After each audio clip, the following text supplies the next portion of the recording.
C'est à chaque fois le même cérémonial, presque le même décor, les mêmes mots. Mes chers compatriotes, Françaises, Français. J'ai souhaité ce soir vous parler personnellement. J'ai voulu proposer une solution forte. en démocratie, cela a un sens. Alors il n'est plus possible de continuer comme cela. Vive la République. Vive la France. Retour sur ce moment où, face à la rue, nos dirigeants reculent. Les grandes grèves de 95, 2006, des millions de jeunes contre le CPE. Et sous la présidence Hollande, la révolte des bonnets rouges. Ministres, conseillers de l'Élysée, leaders syndicaux, ils nous racontent ce jour où, pour sortir de la crise, le pouvoir cède. En 1995, la droite est pleine d'espoir. Jacques Chirac vient d'être élu président, Alain Juppé est son Premier ministre. Le 15 novembre, devant les députés, il dévoile son projet. J'en appelle maintenant à tous les Français. Un vaste plan de réforme de la Sécu et des régimes spéciaux de retraite. Il veut réduire les déficits publics. Il faut le faire, j'en ai l'intime conviction. Il faut le faire maintenant et il faut le faire ensemble. Nous allons réussir ce qu'on n'a pas osé entreprendre depuis 30 ans. C'est le fameux plan Juppé. Présent ce jour-là, Alain Lamassoure, porte-parole du gouvernement. Il a été accueilli par une standing ovation, applaudissements debout, non seulement de sa majorité, ce qui est logique, mais également d'une partie de l'opposition. Est-ce que vous pouviez imaginer l'ampleur qu'allait prendre la contestation ? Non, évidemment non. Personne ne l'imaginait. Et même nous étions assez optimistes en disant, du moment qu'il y a une réaction modérée de l'opposition, ce sont des réformes qu'on va pouvoir faire passer relativement facilement. Raté. Dans les semaines qui suivent, les Français descendent pacifiquement dans la rue. Des cortèges monstres, jusqu'à 2 millions de personnes.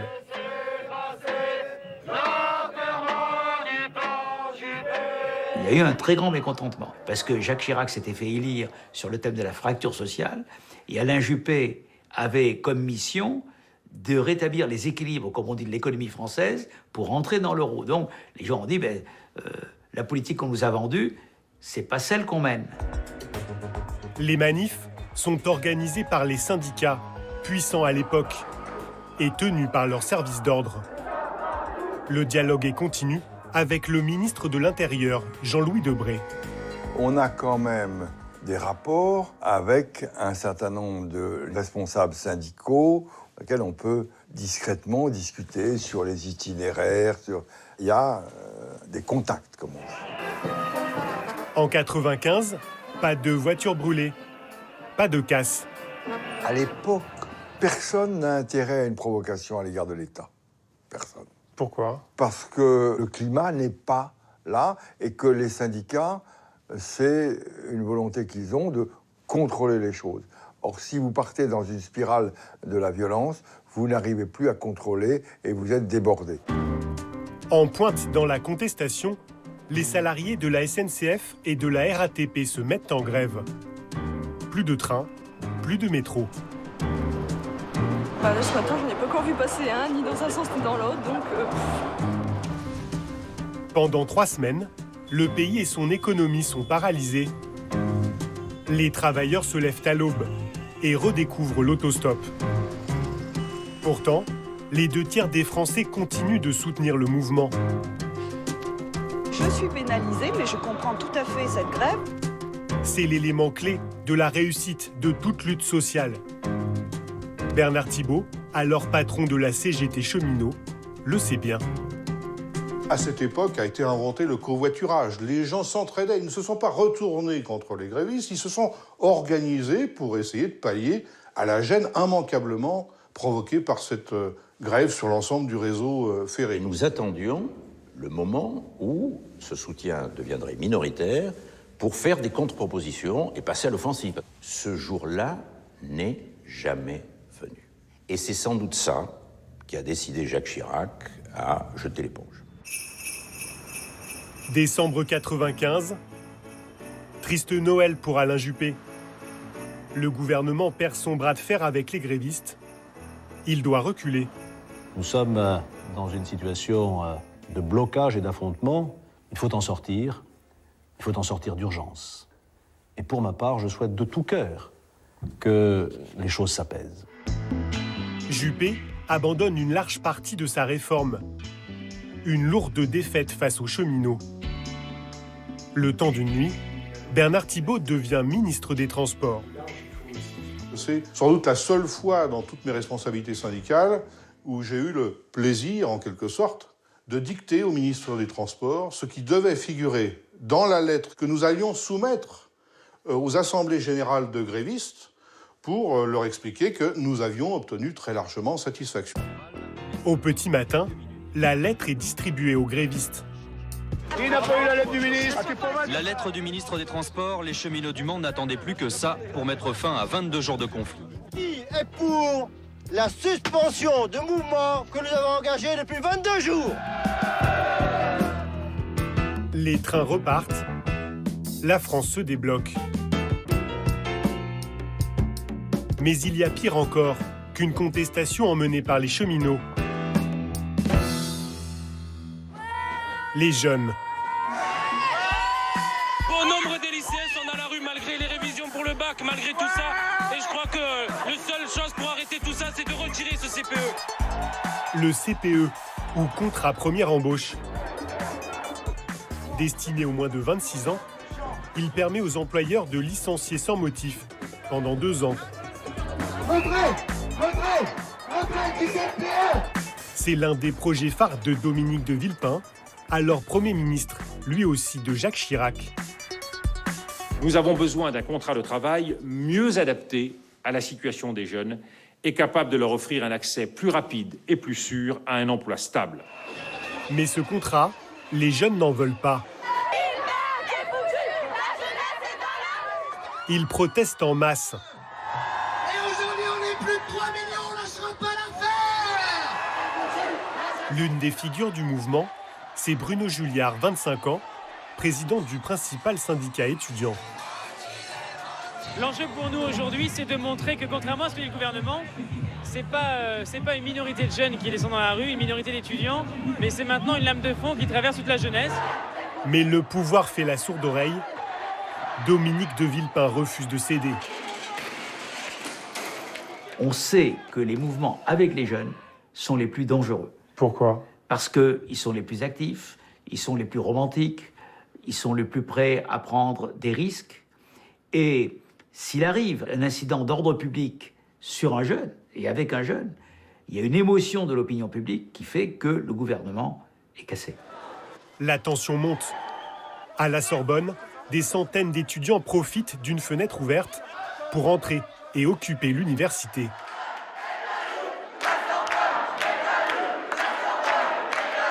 Il n'y a qu'en faisant des actions concrètes qu'on sera écouté de toute façon.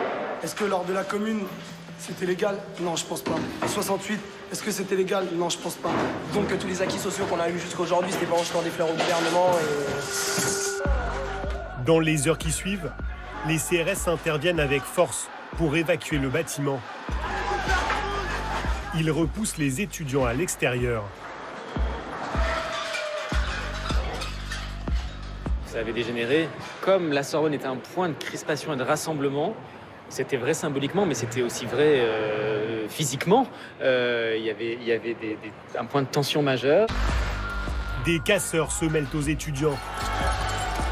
Affrontements violents avec la police, scène d'émeute.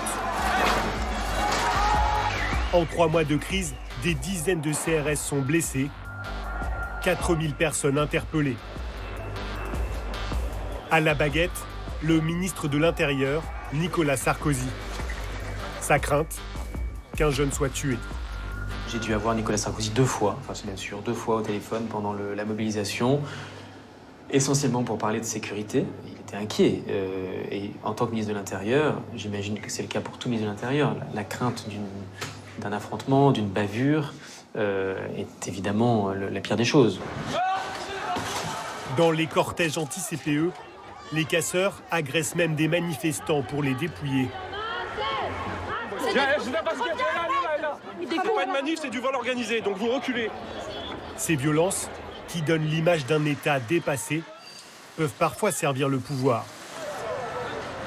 La violence, elle crée deux facteurs chez les décideurs. Le premier, c'est de dire c'est épouvantable, il y a l'insurrection dans la rue, ce n'est pas supportable, ce n'est pas acceptable au nom de l'ordre républicain.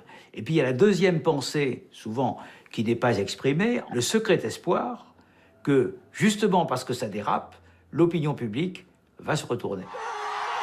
Mais cette fois non plus, l'opinion ne se retourne pas. Dans ce climat électrique, le Premier ministre abandonne.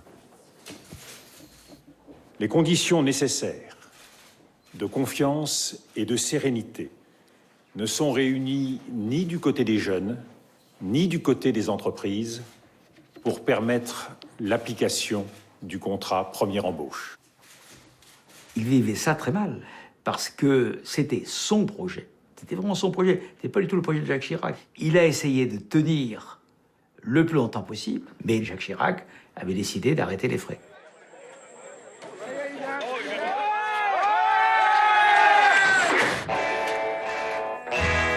Sept ans plus tard, eux aussi ont marqué les esprits par leur colère et leur couleur. Les bonnets rouges en Bretagne.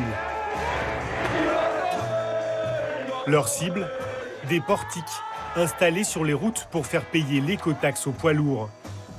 Explosifs, alors que dans la région, agriculteurs et petits patrons sont à la peine. Il faut que les pouvoirs publics prennent conscience qu'on est à bout et qu'il est hors de question que ça continue. Donc maintenant, l'écotaxe, on nous l'enlève et on s'occupe de nos problèmes.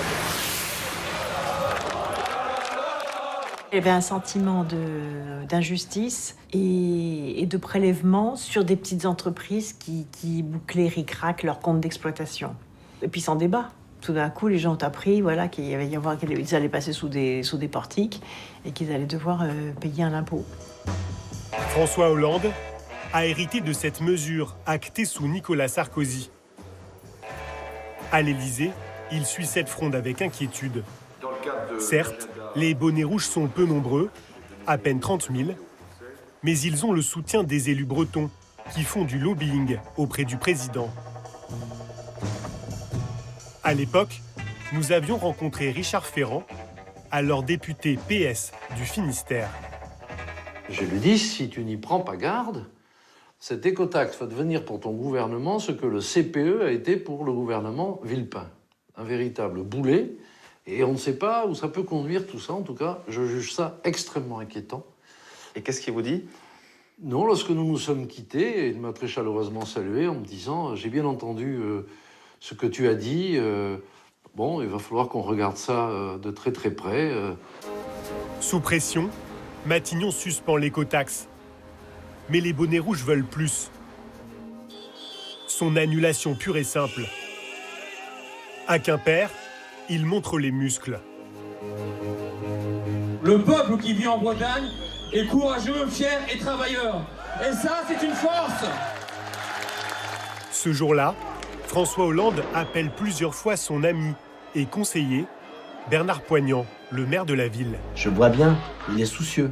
Il voulait connaître le nombre, la diversité sociologique des manifestants, la façon dont ils se comportent, qu'est-ce qu'ils crient, etc. Contrairement à ce qu'on croit, les dirigeants, ils écoutent ça. Le conflit s'enlise pendant des mois, jusqu'à ce que Ségolène Royal, ministre de l'Environnement, rencontre des patrons de sociétés de transport. Une réunion qui, selon elle, fait basculer la crise. Ils disent qu'ils ne maîtrisent plus leur base, que leurs salariés sont fermement décidés à faire le blocage. Ils ont commandé de la nourriture pour tenir plusieurs semaines. Les merguez sont prêtes, les barbecues sont organisés, etc. Donc je dis, ça c'est une information importante. Je prends la responsabilité de sortir de la réunion et de dire on retire l'écotaxe. La décision est validée par François Hollande. Il redoutait la contagion, en fait. Vous savez, vous finissez par une contagion nationale ingérable, quoi. Ingérable. Donc il faut arrêter à temps. Image forte, le démontage des portiques. Un renoncement qui aurait coûté 1 milliard d'euros à l'État. Emmanuel Macron, lui, vient de lâcher 10 milliards pour calmer les gilets jaunes. Va-t-il réussir à sauver son quinquennat ? Une réforme profonde.